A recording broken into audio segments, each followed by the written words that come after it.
YouTube channel. So a few months ago we released our single, Everything I Need and More. Finally! And so many people have asked for the story behind the song. Yes. And it's not difficult for us to share the story because the story in itself carries such a testimony of God's faithfulness, a testimony of what can happen from a simple yes. And we just wanted to share it with you guys as short and as condensed as possible because we know what the song has meant to us over the years.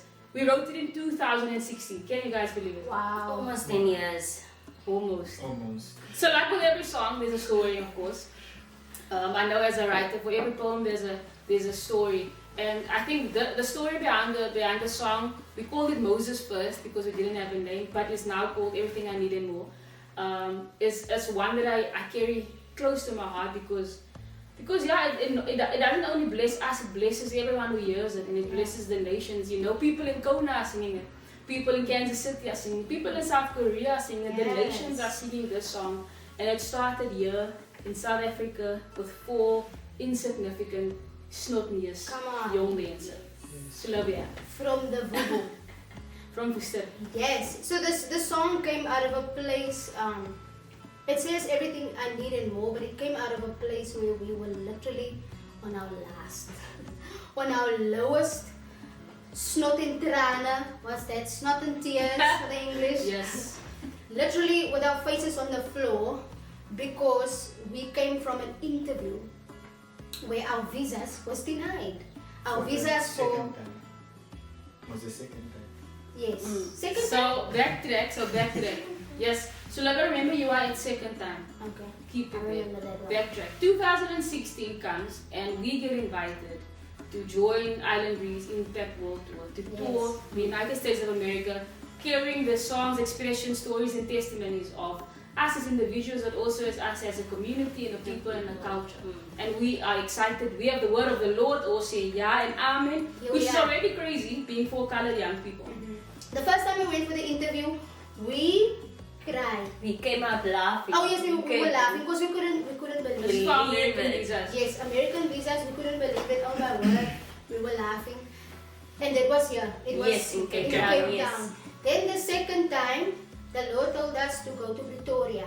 Yeah, but before we left, we said goodbye to our family. Yes. In faith that they'll see us at the end of that year again. Hallelujah. So when we packed our stuff, we were like, see you guys. Without a visa, we went to Pretoria. Yes, this is where the refugee story comes in. So this is where we stayed in at this couple's house, which is basically family to us. And then we went the second time, and they denied us again. So we thought maybe it's about the location. Huh? No, I laugh because I'm remembering it. We thought maybe it's about the location, so we went to Pretoria, we applied again, and they Very said, excited. yes, very excited, here we go, this might be it. They said, yeah. Yeah. What was our reaction the second time? We were just...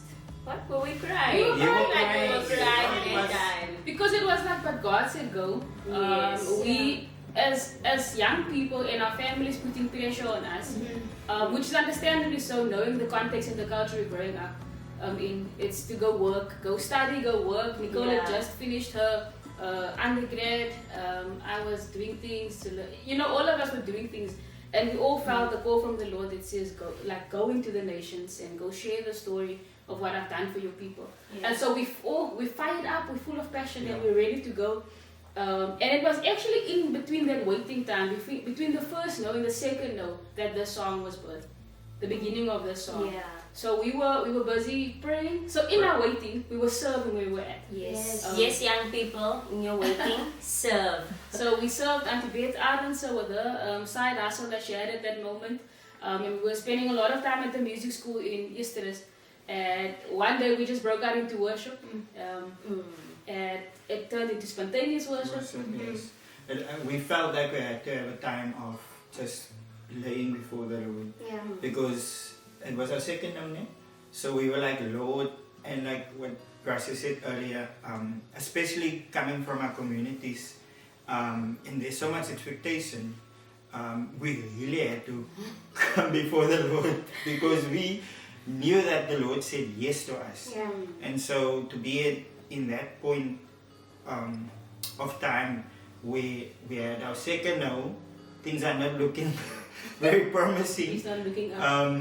So we really had to come before the Lord and really ask Him, Lord, but you said yes to this. Yeah.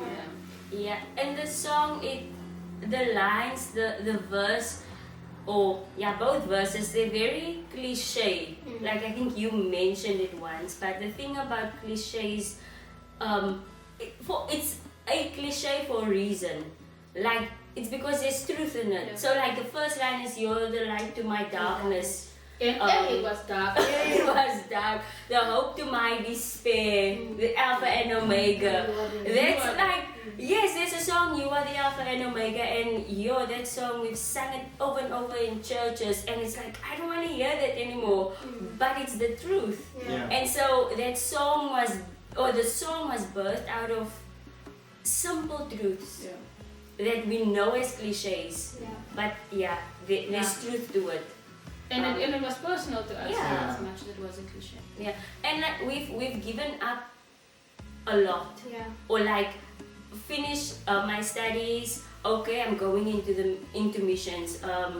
We all said no to something to say yes to this, Yeah. because when you say yes to something, there is a no Yeah. somewhere in the Yeah. line, and so when you've given up a lot, or you feel like you've laid down everything, something else must become, or someone else must become your everything. I need and more. And so that to us, Yeah. we had to come to the point where we say, Jesus, not whatever else, Jesus, you are everything I need and more. Because it was dark. Like 2 no's into the big, great America. Bye to our families, bye to our hometown, In bye opposition from people we love. Yes, bye to whatever plans I had in my mind for my life. Bye to all of that. But yes to the one who's worthy of it all. Yeah. Yeah. And of course, we went on. We actually finished the song in South Korea. I don't know if you guys remember Yeah. that. So we started and we recorded this not like that, like crying and crying, but it was such a genuine, like authentic, just outflow and outpour of worship. And one day we were sitting in South Korea, and I think we were in between ministry. Was it in a hallway thing? Yeah. And someone took, I think Caleb, a friend of ours, took out his guitar, and we were like, bro, we have a song, just listen to this.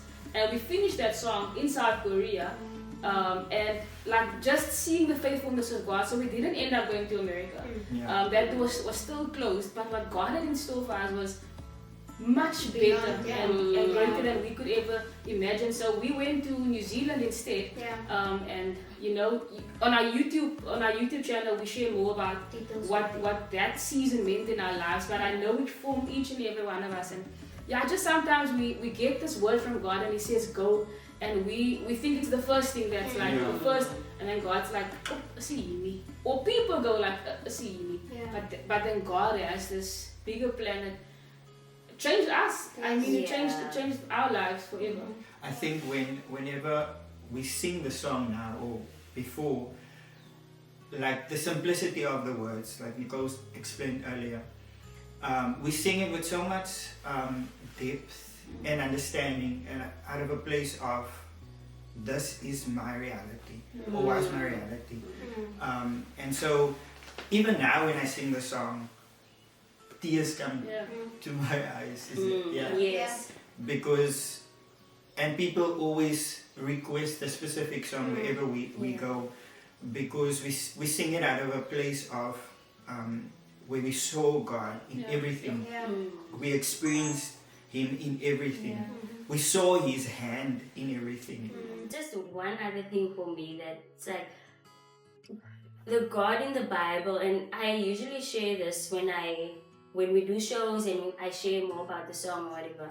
But so we read the stories in the Bible, and sometimes it feels like it's just a story, it's far away. But God is the same God yesterday, today, and forever. Yes. And I think, just to link to what Selby said, like in my life, in my journey with God, I've seen God show up. I've seen God, I've experienced the God that we sing about. Yeah.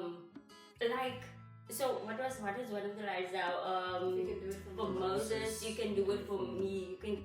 David, shepherd boy from nothing. I think that was also so significant. David comes from.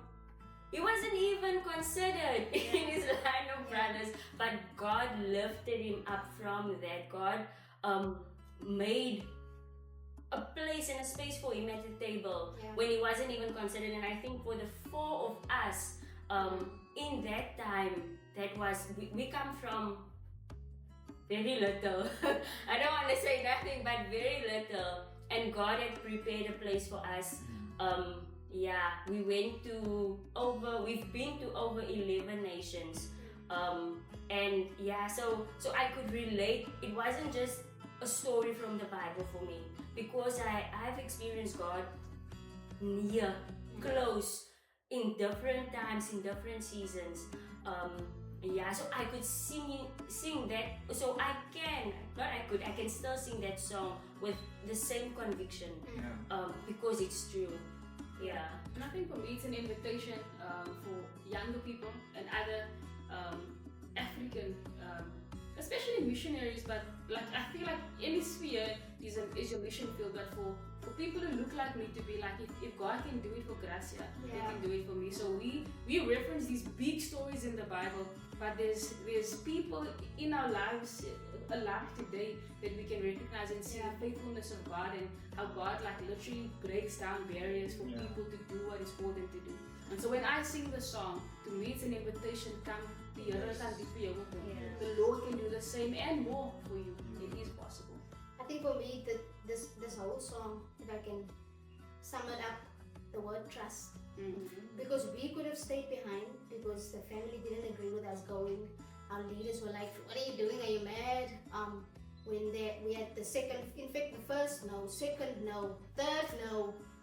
We could have decided, Lord, this is not for us. But we stuck it through. We were like, I've heard something from the Lord, and I need to learn to trust. There's gonna be, and maybe to encourage you out there, there's gonna be a lot of no's in your life. But you've heard this one little voice. You must stick it through. And if we can do it, you can do it too. You can do it. You can do it. Do it for Moses.